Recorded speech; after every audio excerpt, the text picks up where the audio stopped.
예, 사도신경 이야기 5번째 시간.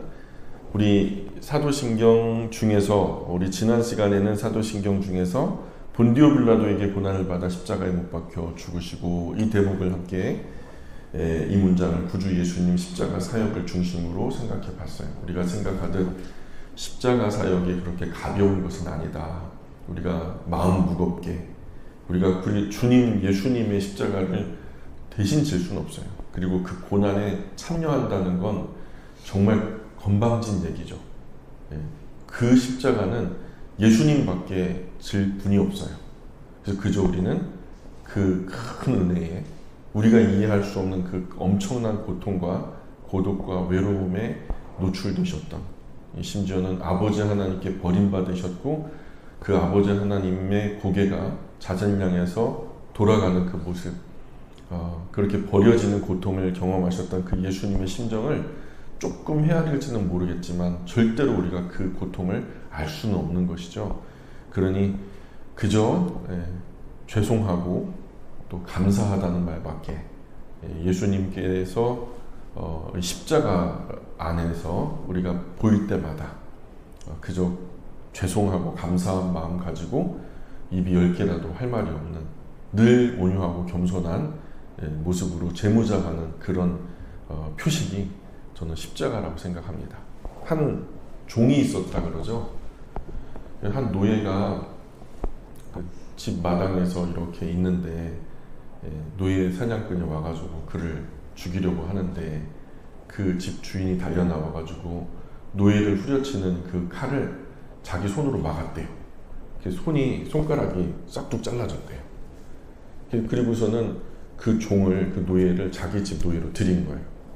그런데 이후에 노예가 그 주인의 손을 볼 때마다 늘 죄송한 마음, 또 고마운 마음만 있었더라는 거예요.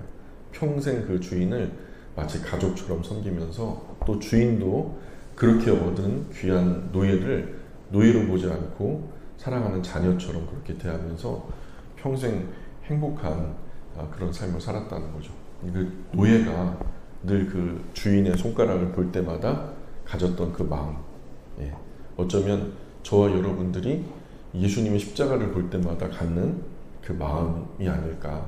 어쩌면 그보다 훨씬 더 큰, 비교할 수 없는 그 고난은, 손가락 잘리는 고난은 얼마든지 이해 가죠.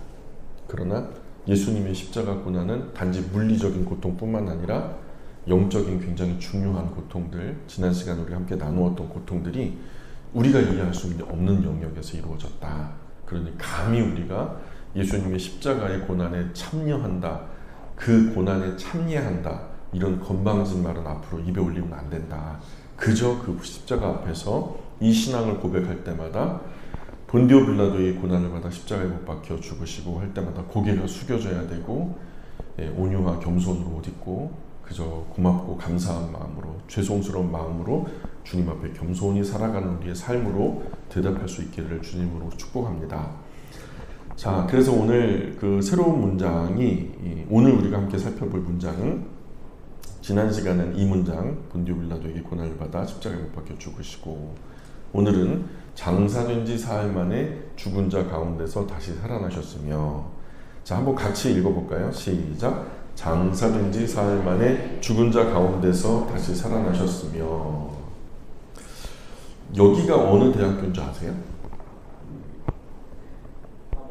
예, 써있죠. 하버드. 그 세계 최고의 대학이라고 평가받는 하버드 대학이요, 1636년도에 설립됐어요. 최초의 청교도가 신대륙으로 이주해 온 해를 기준으로 16년, 매사추세츠주 이주를 기준으로 계산하면 매사추세츠주에서 이제 들어간 지 6년 만에 대학교가 설립된 거예요. 신대륙에 건너온 청교도가 무엇보다 먼저 이제 자기들이 이제 먹고 살 길을 준비하느라고 한 6년 정도 소비했을지 몰라도 거처도 만들고 먹고 살 어떤 대비도 했는지 모르지만 6년 만에 대학교를 세웠다라는 것은 이건 우선순위에 있었다는 거죠. 이 청교도들에게는 대학교를 세우는 것이 굉장히 앞선 사업이었다는 거예요. 이 청교도들이 제일 먼저 대학교를 세웠던 그 이유가 뭘까요? 도대체 왜 대학교를 먼저 세웠죠? 그 이유는 하나님 말씀을 바르게 전하는 목사를 양성하는 일이 세상 그 무엇보다도 중요하고 시급하다라는 것을 잘 알았기 때문에. 그래서 여기서 진리, 이 하버드 대학교 문장 중에서 베리타스라고 하죠. 베리타스라고 하는 것은 진리라는 말인데, 라틴어로. 이 진리는요, 그냥 세상 살아가다가 어떻게 깨닫게 된 명제형 진리가 아니라 이것은 하나님 말씀을 얘기하는 거예요. 하나님 말씀, 베리타스. 이런 점에서 처음 하버드 대학교는 우리나라 연세대학교라든가 이화여자대학교가 그렇듯이 학교 설립 자체가 우리나라 많은 대학교들이요, 사실은 선교사님들이나 또 교회에서 세운 그 대학교들이 많거든요. 그런 학교 설립의 이념 자체가 대단히 기독교적인 목적 위에 자리 잡고 있었던 거죠. 그래서 베리타스. 연세대학교 문장을 볼까요? 예, 베리타스 보스 리베라빗이라고 써 있는데요. 진리가 너희를 자유케 하리라. 어디서 많이 들어본 얘기죠. 요한복음 8장 32절을 말하는 거예요. 진리, 여기서 진리는 뭘까요? 하나님 말씀이에요. 그렇죠? 여기 연세대학교 설립 이념 역시 진리, 즉 하나님 말씀을 바르게 가르쳐서 잘 배운 일꾼들이 나가서 삼천리반도 금수강산에 퍼져서 그렇게 똑같이 하나님의 말씀을 바르게 선포하는 것을 꿈꾸면서, 그렇게 호러스 그랜트 언더우드 선교사님이 세운 학교가 바로 연세대학교였다. 지금은 많이 퇴색됐지만 원래 세웠던 최초의 건학 이념은 그랬다. 그리고 이화여자대학교도 있죠. 이화여자대학교도 지금 이념은 그대가 바라는 미래 좀 달라지긴 했어요.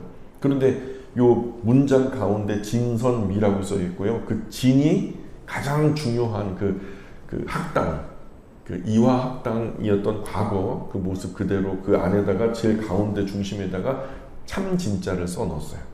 참진짜. 이게 바로 뭐냐면 진리. 여기서도 베리타스를 말하는 거예요. 베리타스. 이 또한 하나님의 말씀이라는 거죠. 하나님 말씀.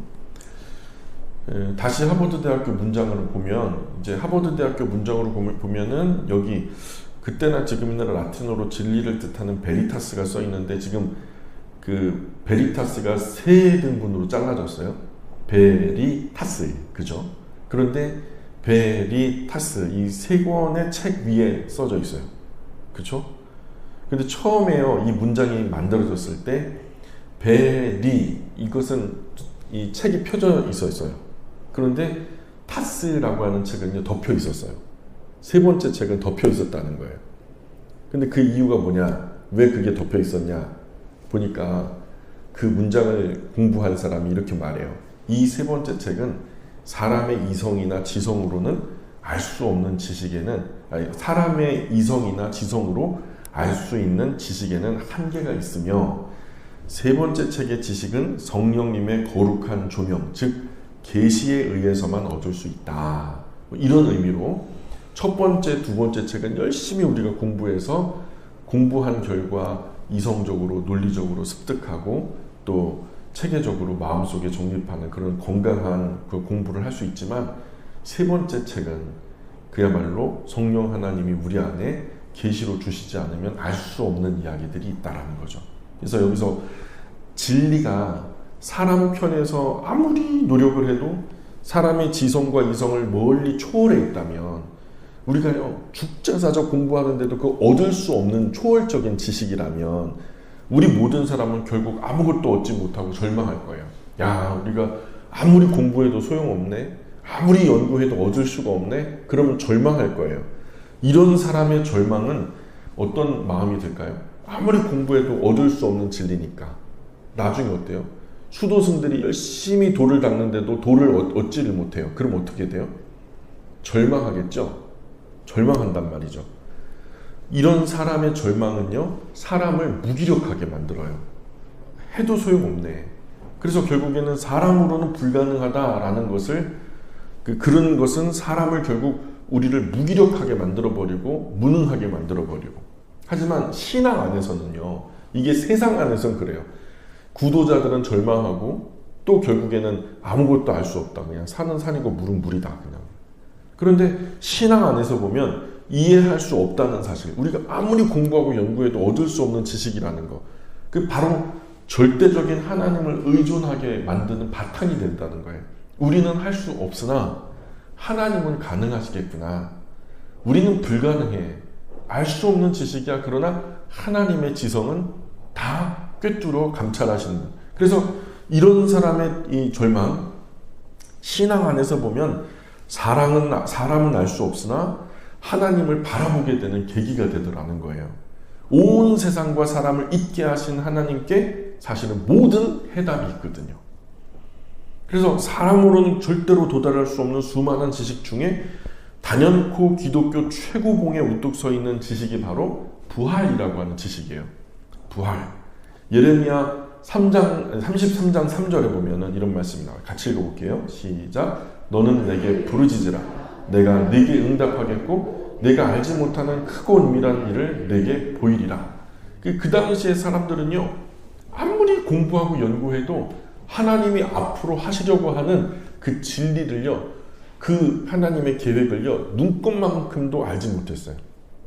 다만 하나님께서 하나님의 사람 선지자 이 예레미야에게 계시로 내려주시니까 예레미야가 그 계시를 받고서 이스라엘 택한 백성들에게 열심히 전해주잖아요. 근데 이스라엘 백성들은 믿지 않아요. 바벨론으로 끌려가라. 그러면 산다. 그런데 바벨론으로 끌려가는 게 어떻게 하나님의 음성이냐? 나라를 포기하라는 거냐? 망하라는 거냐? 너는 매국노냐? 침례파냐? 뭐 이런 오해를 사기 십상이죠. 그러나 이 지식은요, 사람의 지식이 아니었던 거예요. 하나님으로부터 온 지혜이기 때문에 우리가 알 수 없었던 것을 하나님께서 우리에게 주신 거거든요. 근데 결국에는 그 말씀대로 네가 알지 못하는 크고 은밀한 일을 너에게 보이리라 했던 것처럼 그 시대의 모든 사람들이 알지 못했던 것이 하나님을 통해서 예레미야에게, 또 예레미야 입술을 통해서 많은 사람들에게 선포됐단 말이죠. 자, 라틴어로 말입니다. 성례를요, 세크라멘툼이라고 불러요. 세크라멘툼. 이 세크라멘툼, 성례전 있죠. 거룩한 예식이라고 하는데 우리가 성찬 예식이라고도 하고, 근데 이 말은요, 공용어로 로마 카톨릭 안에서는 성례로서 자리 잡았지만 원래는 헬라어예요. 헬라어로는 이게 뭐냐면 미스테리온이라고 불러요. 미스테리온. 미스테리온, 이 뭔가 어디서 많이 듣던 말이죠. 영어로는 미스테리. 많이 들어보셨죠? 이 미스테리. 이 미스테리온을 번역한 말이 이제 미스테리온이에요. 발음에서 짐작하실 테지만 미스테리의 어원이 바로 미스테리온이다. 우리말 성경에서는 미스테리온이 주로 비밀이나 또는 신비 이렇게 번역되고 있어요. 개역 한글판 성경에서는 신비라는 번역은 나타나지 않아요. 그러나 개역 개정판 성경에는 신비로도 번역되고 있어요. 신비. 그리고 신약 성경에서는 이 비밀 또는 이 신비 압도적으로 구주 예수님의 구속사역과 연결되고 있는 거예요. 우리를 구원하시는데, 우리를 구원하시는 분이 백마탄 왕자, 힘센 어떤 장군, 장수가 아니라 삐쩍 마른, 마치 마른 막대기보다 볼품없는, 그것도 큰 백마를 타고 오는 게 아니라 당나귀 새끼를 타고, 예? 그저 사람들이 때리면 맞고 침뱉으면 침뱉음을 당하고 십자가에 못 박아 죽이면 죽임을 당하는 그런 분이 구원자라는 것을 우리가 어떻게 알겠어요? 그러니까 이 신비, 신약에서 예수님의 구속사역과 연결되어 있는 그 단어 속에 이 비밀 또는 이 신비라고 번역되는 게 많아요. 예를 들면은 고린도전서 2장 6절에 보시면 같이 읽어볼게요. 시작. 그러나 우리가 온전한 자들 중에서는 지혜를 말하노니 이는 이 세상의 지혜가 아니요 또 이 세상에서 없어질 통치자들의 지혜도 아니요. 여기서 두 가지 지혜가 나오죠. 두 가지 지혜가 나오는데 빨간색 지혜가 나오고 파란색 지혜가 나와요. 빨간색 지혜는 뭐냐면 바로 하나님께서 우리에게 허락하시는 계시적인 지혜를 말하는 거예요. 도저히 우리가 공부한다고 연구한다고 알 수 있는 그런 지식이 아니라, 그런 지혜가 아니라 하나님께서 우리에게 조명해 주실 때 비로소 얻게 되어지는 지혜. 근데 이 세상 지혜가 있죠. 땅에 속한 지혜가 또 있다는 거예요. 통치자들의 지혜. 통치자들의 지혜가 대단한 것 같죠. 어제 오늘 사건을 보면은 이 세상의 통치자들이 얼마나 우매무지한가를 우리가 잘 알 수 있어요. 너무 잘못 판단하잖아요. 2024년에 우리 안에 이런 사건이 벌어질 줄 누가 알았겠어요. 세계적으로 개망신을 당했죠. 참 말도 안 되는 참사가 벌어진 거예요. 마이너스 60년 됐대요. 어제 사건으로 경제, 정치, 외교, 안보, 그 모든 사회적 분야에서 마이너스 60년 전으로 돌아갔다는 거예요. 참 안타깝죠. 자, 이 세상 속에 속한 지혜가 있는가 하면 하늘에 속한 지혜가 있는데, 자, 고린도전서 2장 7절에 보니까 또 이렇게 말씀해요. 이 말씀하시면서 다음 절인 7절에 가면 이렇게 말하기를, 우리 같이 읽어볼게요. 시작. 오직 은밀한 가운데 있는 하나님의 지혜를 말하는 것으로서 곧 감추어졌던 것인데 하나님이 우리의 영광을 위하여 만세전에 미리 정하신 것이라. 아멘. 여기서 오직 은밀한 가운데, 이 은밀한이 미스테리온이에요. 자, 그래서 이 비밀, 곧 미스테리온은 하나님의 지혜, 곧 감추어졌던 지혜, 곧 하나님이 우리 영광을 위해서 만세전에 미리 정하신 지혜. 이건 우리가 연구한다고 알 수 있는 지혜가 아니에요. 공부한다고 알 수 있는 지혜가 아니라는 거죠. 이것이 비밀, 그래서 미스테리온이라는 거예요. 하나님이 계시해 주실 때에만 이 놀라운 비밀, 이 놀라운 지혜를 우리가 알게 되는 것인데, 그런데 이 비밀은 문맥 안에서 보면 구주 예수님의 십자가 사건에서, 십자가에서 죽음의 사건을 정확하게 가리키고 있다는 거예요. 비밀은 정확하게 뭐다? 미스테리온은 예수님의 십자가 사역을 말하고 있다. 동일한 관점에서 비밀은 부활을 가리키는 데도 사용돼요. 예수님의 죽음뿐만 아니라 죽음과 짝하여 부활까지도 이 비밀에 속한 거라고 말해요. 그래서 고린도전서 15장 51절에 한번 읽어볼게요. 시작. 보라, 내가 너희에게 비밀을 말하노니 우리가 다 잠잘 것이 아니요 마지막 나팔의 순식간에 후련히 다 변화되리니. 아멘. 자, 여기서도 보라, 내가 너희에게 비밀을 말한다 그러잖아요. 이 비밀이 미스테리온이에요. 내가 너희에게 비밀을 말한다 했는데 내가 누구죠? 예? 바울이죠. 그럼 바울이 그 비밀은 누구에게 들은 걸까요? 하늘에 속한 신령한 거예요. 알 수 없었던 것을 성령 하나님께서 계시해 주심으로 알게 된 것이 내 안에 있어요. 그 비밀을 내가 너희에게 말해줄게 하는 거예요. 지금 이때의 비밀은 이어지는 말씀의 맥락 안에서 우리는 다 마지막 나팔 소리에 호련히 변화될 것이기 때문에 잠잘 때가 아니야, 이 말인 거예요. 그리고 마지막 나팔 소리에 구주 예수님께 속한 사람들이 호련히 변화되는 것을 뭐라고 말하죠? 부활. 맞아요? 부활. 지금 성경은 마지막 날 부활의 영광을 비밀이라고 말하고 있는 거예요. 세상이 어떻게 알겠어요? 사람은 죽어요. 또 죽는데 산대요. 그걸 어떻게 아냐고요? 경험적으로 알아요? 아니요. 경험적으로 그렇게 다시 산 사람이 여태까지 사는 사람 못 봤어요. 뭐 공부하면 되나요? 아니요. 세상 상식과 어떤 법칙에 위배돼요. 사람이 지성을 초월해서 있는 그런 지식이라고요. 부활의 지식은. 자, 그래서 성경이 십자가 사건과 그리스도인의 부활을 비밀이라고 말하는 이유는 어렵지 않아요. 이 사건들이 사람의 상식, 경험, 이성, 지식으로는 절대로 이해될 수 없는 영역에 있기 때문에 이걸 어떻게 우리가 공부한다고 할 수 있겠어요? 오직 믿음으로 얻을 수 있는 특별한 지혜요, 신령한 지식인 거죠. 곧 신앙의 눈을 통해서 보지 않고는 단지 사람의 마음과 생각으로는 절대로 이해할 수 없는 일이라는 거죠. 때문에 하나님은 우리를 구원하기 위한 원리들을 이 세상에 두시되 신앙이 없으면 절대로 볼 수 없도록 숨겨두신 거예요. 신앙의 눈으로 보지 않으면요, 우리가 부활을 말하잖아요. 죽어. 그건 다 동의해요. 사람은 죽어. 다 동의해요. 그건 지식적으로 알아요. 경험적으로 알아요. 통계적으로 알아요. 학문적으로 알아요. 의학적으로도 알아요. 생물학적으로도 알아요. 그건 세상의 지식이에요. 그러나 다시 살아. 부활. 그러나 다시 살았는데 이제 영원히 죽지 않아. 이건 세상에 없는 지식이거든요. 그러니 미스테리온이에요. 비밀한 거예요. 신비한 거예요. 이것을 신앙의 안에서 하나님이 주신 지식과 지혜 안에서 보지 못하면 절대로 알 수 없는, 신앙인에게는 열려 있지만 불신앙의 사람들에게는 닫혀 있는 지식이 바로 이 부활신앙이라는 거죠. 니고데모라는 사람 아시죠?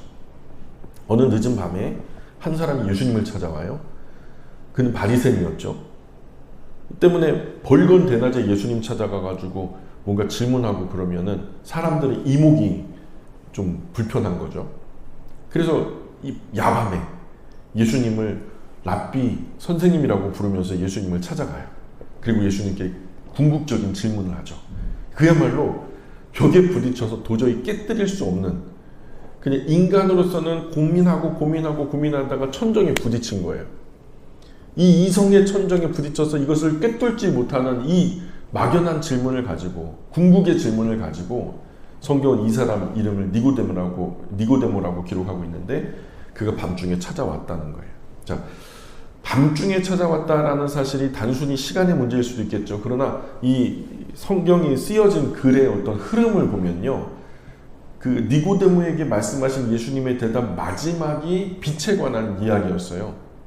요한복음 3장 19절, 3장 21절 같이 읽어볼까요? 시작. 그 정죄는 이것이니 곧 빛이 세상에 왔으되 사람들이 자기 행위가 악함으로 빛보다 어두움을 더 사랑한 것이니라.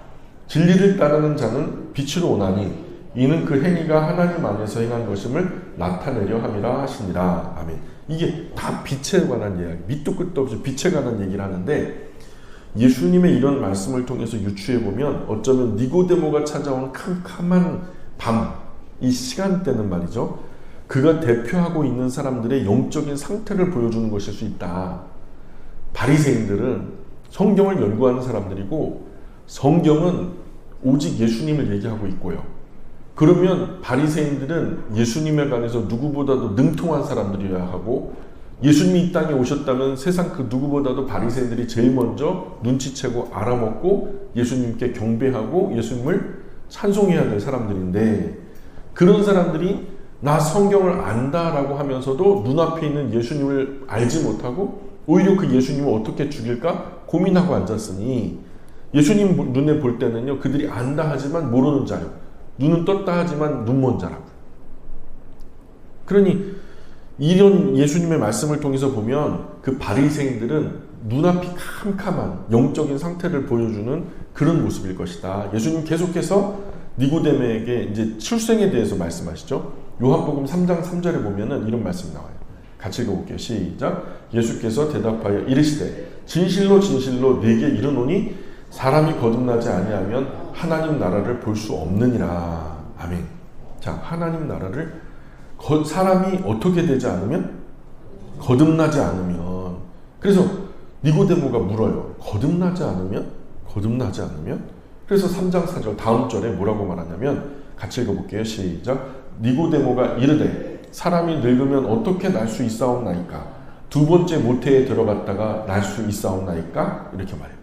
자, 많은 사람이 이 지점에서 하는 실수는, 오늘로 보자면 목사님이나 신학 교수님들도 니고데모를 어린 아이 취급한다는 거예요.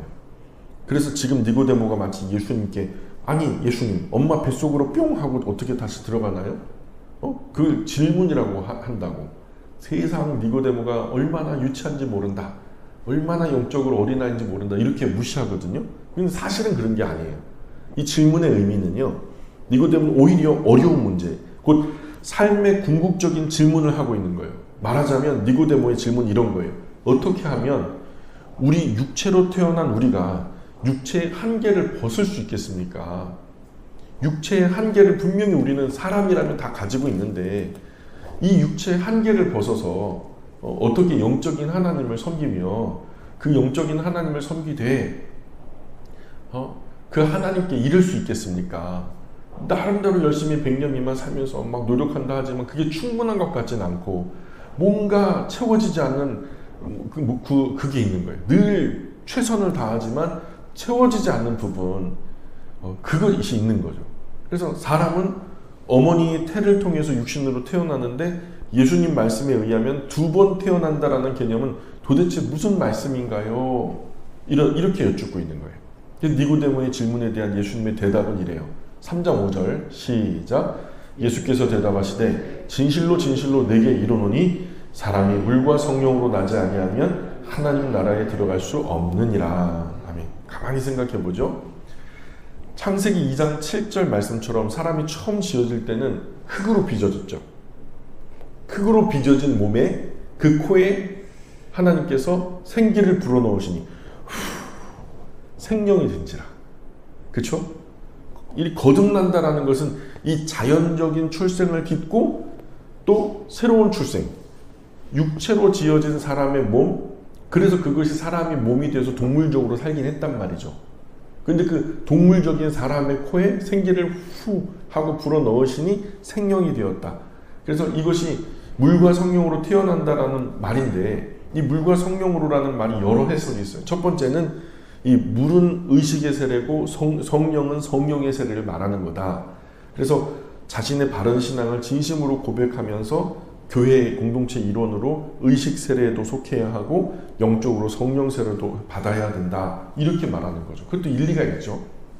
근데 또 하나의 해석은 이래요. 물은 어머니의 양수다.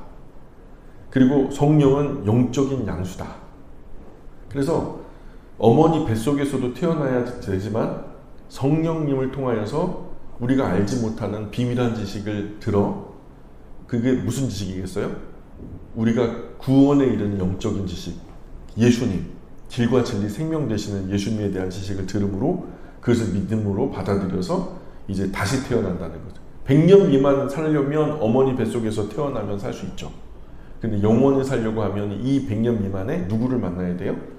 예수님 만나야 되는 거죠. 그래서 물과 성령으로 거듭나야 한다는 말은 그 사람의 실존적 정체성을 제외한 그 사람의 육체적 영적 하드웨어가 완전히 새롭게 재창조된다는 말이죠. 이 말도 일리가 있어요. 예.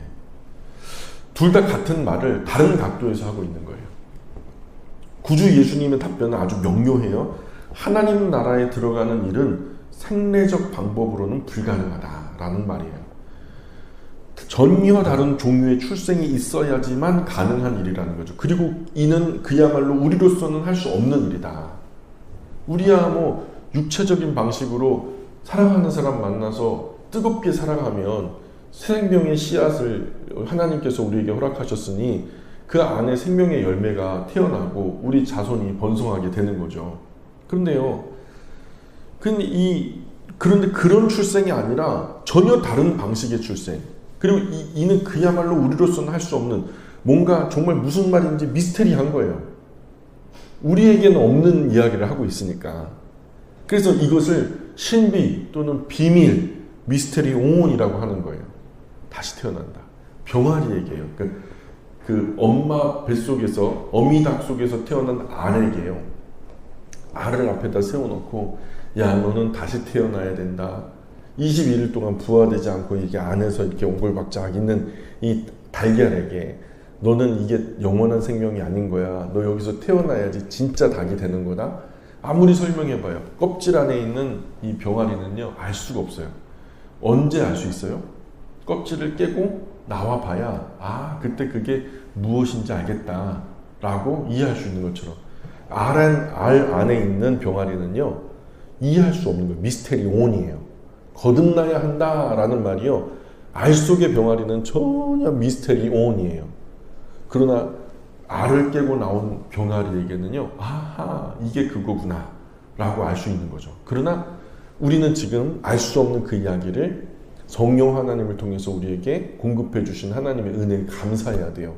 그게 바로 부활신앙이거든요. 부활신앙. 그래서 부활의 날에는 우리가 아는 것을 받는 것이 아니에요. 우리가 알지 못하는 것을 받는 거예요. 지금 우리는 알 안에 있는 병아리와 같아요.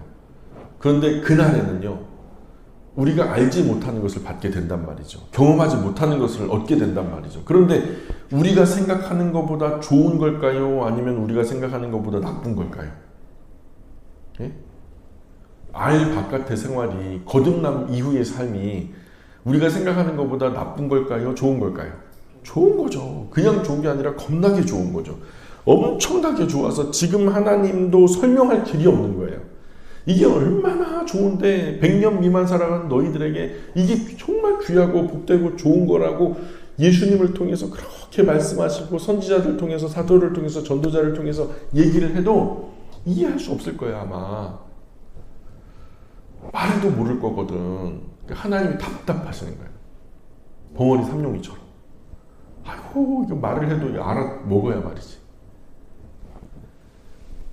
자, 그래서 하나님은 구약시대 때 이미 이해할 수 없는 출생, 곧 우리의 생리적 방법으로는, 전혀 자연적 방식으로는, 사람의 이성과 지성으로는 절대 이해할 수 없는 방식으로 태어나는 것에 관해서 아주 강력한 그림을 우리에게 주셨거든요.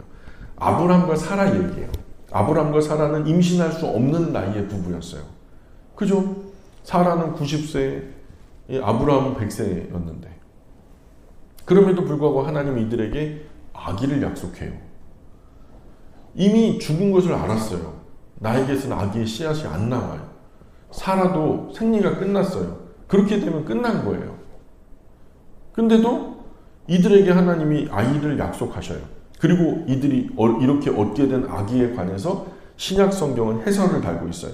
이 지점을 주목해 보면 이들에게서 태어난 아기의 의미를 우리가 조금은 깨달을 수 있어요. 로마서 4장이에요. 로마서 4장, 아브라함과 사라의 아기가, 그리고 이 이해할 수 없는 출생이 우리 구원, 특히 우리 부활과 어떻게 연결되고 있는지를 정말 간결하게 보여주는 대단히 멋진 말씀이다. 로마서 4장 17절 한번 읽어볼까요? 로마서 4장 17절 시작. 기록된 바 내가 너를 많은 민족의 조상으로 세웠다 하신 것 같으니 그가 믿은 바 하나님은 죽은 자를 살리시며 없는 것을 있는 것으로 부르시는 이시니라. 아멘. 자, 이 말이 그래요. 이 구절을 말씀하시는 하나님은 죽은 사람을 살리는 분, 부활의 주권자가 하나님인 거죠. 근데 로마서는 무엇을 두고 이렇게 말했을까요? 이어지는 말씀으로 그 해설이 나와요. 아브라함과 사라에게 죽은 그들의 몸에서 도저히 태어날 수 없는 이삭이 태어난 것처럼 그것에 빗대어서 설명하는 것이 바로 4장 18절부터 24절까지의 말씀에 쭉 나오는데요. 17절 이후에 로마서 4장 18절로 24절 계속 읽어볼게요. 시작.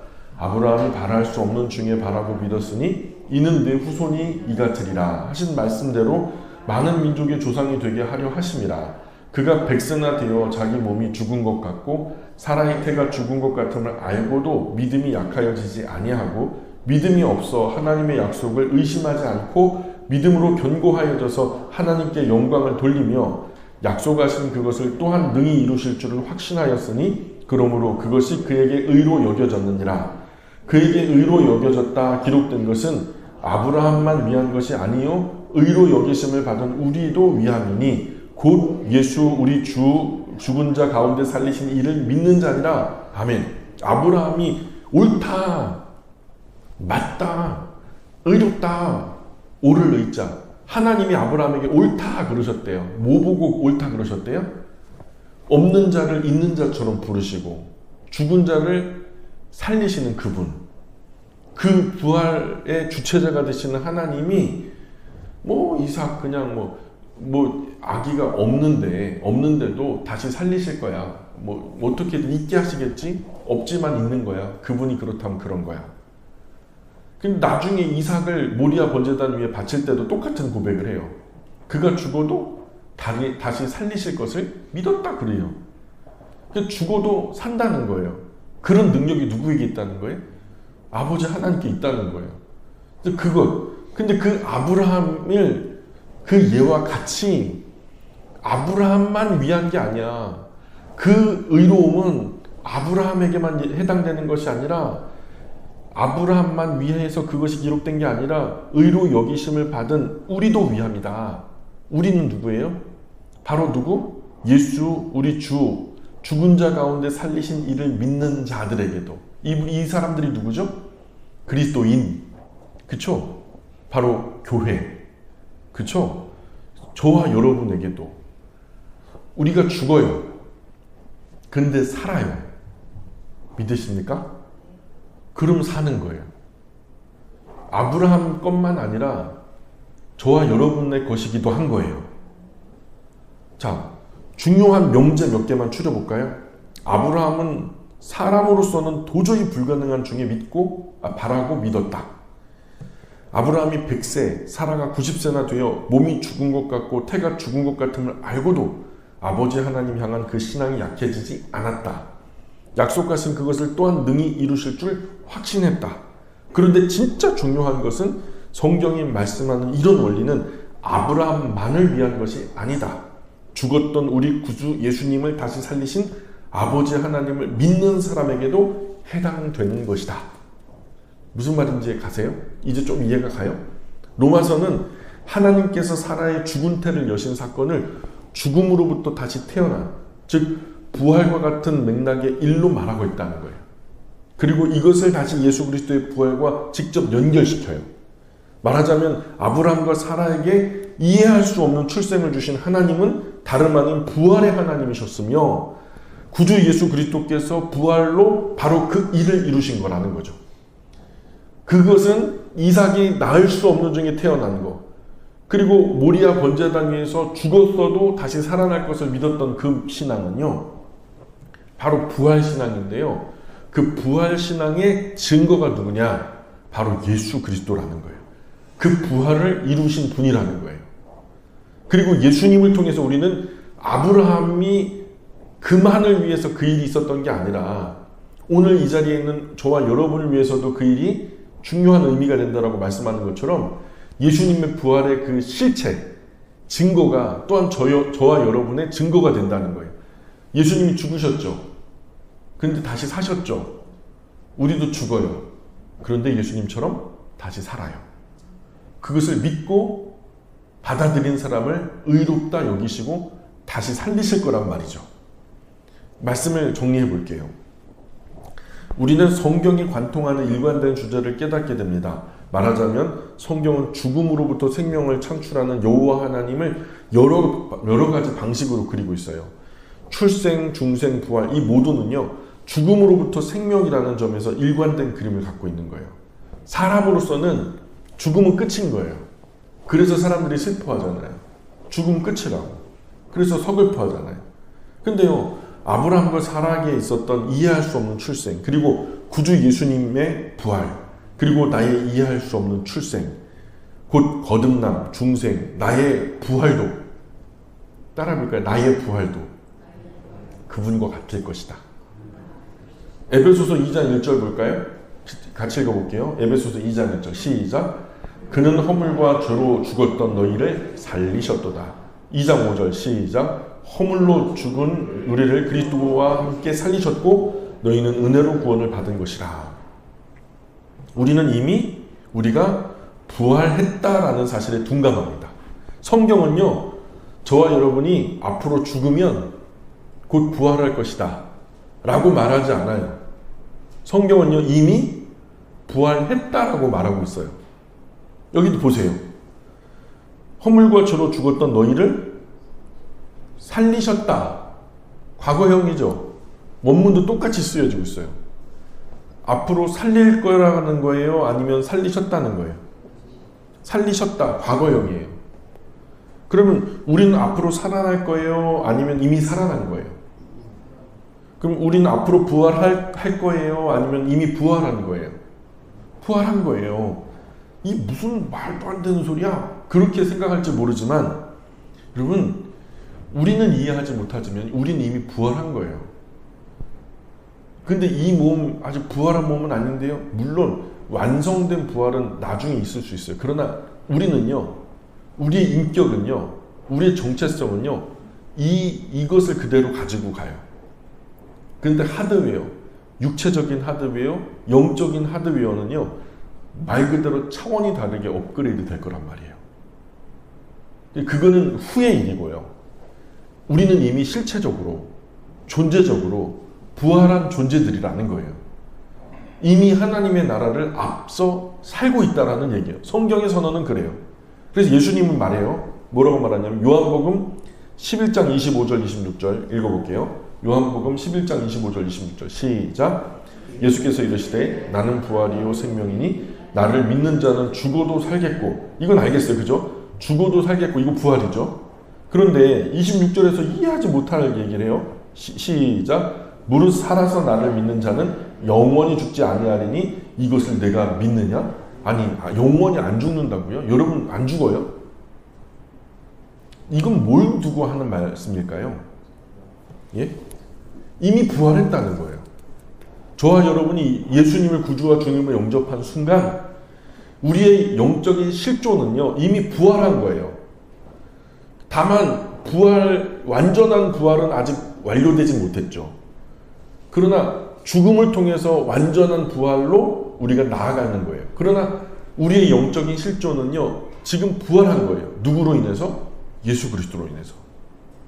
그래서 하이델베거 교리문답 17주일 45문답은 이렇게 말해요.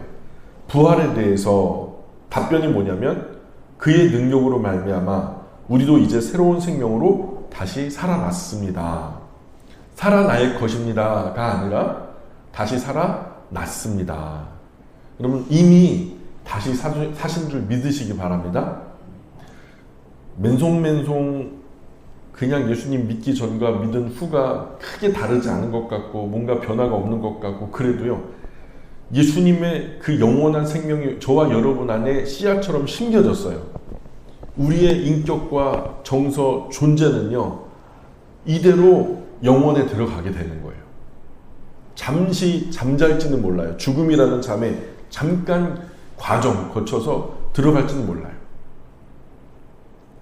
여기서 말하는 게 그런 거예요. 생리적으로는 이해할 수 없는 출생, 결국 모조리 죽음으로 귀결 지어줄 수밖에 없는 사람의 생명을 창조하신 하나님, 또한 죽은 생명도 부활의 하나님의 위대한 사역인 거죠.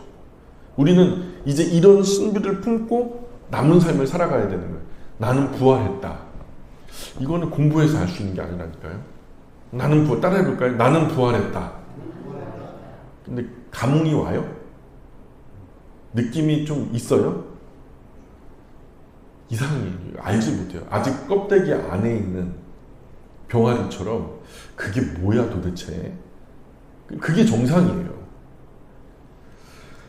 박해의 시기를 살아갔던 초대교회 그리스도인들은 나는 부활하신 구주 예수님을 믿습니다 라는 고백을요 신앙의 핵심으로 알았어요. 그만큼 부활이라고 하는 주제는요 그리스도인의 생과 사활이 걸린 문제였어요. 왜일까요? 왜 기독교 신앙을 갖는다는 것은 부활의 주님을 믿는 것과 동일하게 여겨졌을까요?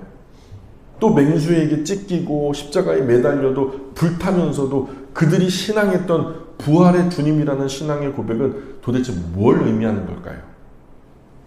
하나님도요 죽은 자의 하나님이 아니다. 나는 산 자의 하나님이다. 또한 죽은 사람의 하나님이 아니라 살아있는 사람의 하나님이라는 거잖아요. 그죠? 죽은 하나님이 아니라 살아있는 하나님이라는 말이에요. 과거 예수님께서 2000년 전에 죽었죠. 근데 다시 사셨어요. 그래서 하나님은 죽은 하나님이 아니라 살아계신 하나님이에요. 마찬가지로 죽은 사람의 하나님이 아니라 살아있는 자의 하나님이라는 거예요. 그래서 마태복음 22장 32절에는 이렇게 말해요. 시작. 나는 아브라함의 하나님이요 이삭의 하나님이요 야곱의 하나님이로라. 하신 것을 읽어보지 못하였느냐. 하나님은 죽은 자의 하나님이 아니요 살아있는 자의 하나님이시니라 하시니. 제사상 앞에서 돌아간 옛 조상의 이름을 부르는 그게 아니고요. 살아계신 하나님은 살아있는 사람의 이름을 부르시는 거예요. 지금 여기서 나는 아브라함의 하나님이요 이삭의 하나님이요 야곱의 하나님이라 이 말씀을 하실 때는요 이들은 이미 생례적으로 볼 때 이미 죽었어요. 그러나 죽지 않았어요. 살아있단 말이에요. 살아계신 하나님이 살아있는 사람을 부르셨다는 거죠. 아브라함도 죽지 않고 살아있다는 거죠. 이삭도 야곱도. 그 이후로 여호와 하나님을 온전히 신뢰하는 모든 성도들, 구주 예수님을 믿고 영접하여 따르고 섬기던 모든 그리스도인들, 이들이 지금 다 볼 수 없다고 죽은 것이 아니라는 말이에요. 저와 여러분 눈에는 보이지 않지만 그렇다고 그들이 죽은 것은 아니라는 거예요. 지금 살아있다는 거예요. 그리스도인들이 끝까지 신앙하며 죽었던 그 하나님은 죽음도 불사하고 순교의 제물이 되는 것도 불사했던 그 하나님은 부활의 하나님이다. 나는 죽어도 살아. 하나님이 살아계신 하나님인 것처럼 나도 죽어도 살아. 그 죽은 사람에게도 언제나 생명을 주실 수 있는 생명의 하나님, 부활의 하나님, 그 부활신앙. 하나님은 세상을 처음 지으실 때 생명 주셨어요. 없는 것에서 있게 하셨잖아요. 그리고 아브라함과 사라는 생산할 수 없는 중에 생산하게 하셨죠. 역시 없는 것에서 있게 하신 분이시죠. 그래서 이제 더불어 그리스도인, 즉 저와 여러분에게 중생 곧 거듭남을 주시는 거예요. 이 또한 없는 것에서 있게 하시는 거죠. 우리는 이 모든 것이 가리키는 한 지점을 봐요.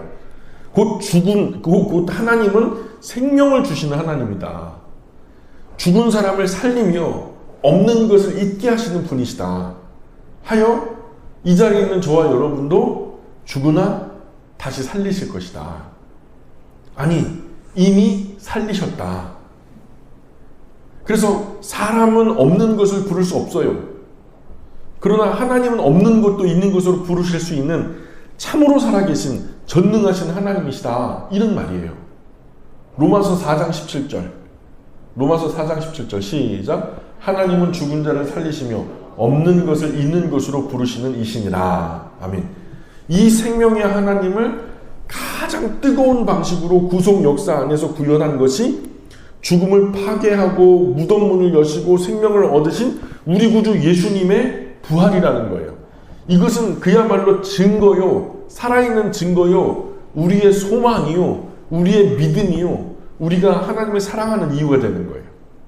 여러분 어때요? 이 영광스러운 부활이 지금 나에게도 주어졌습니다. 여러분 고백할 수 있어요? 한번 따라해 볼까요? 지금 나도 부활하였습니다. 어떻게 고백이 돼요? 저와 여러분 지금 이 신앙을 고백하며 살아가고 있나요? 그럼 영원에 있대요.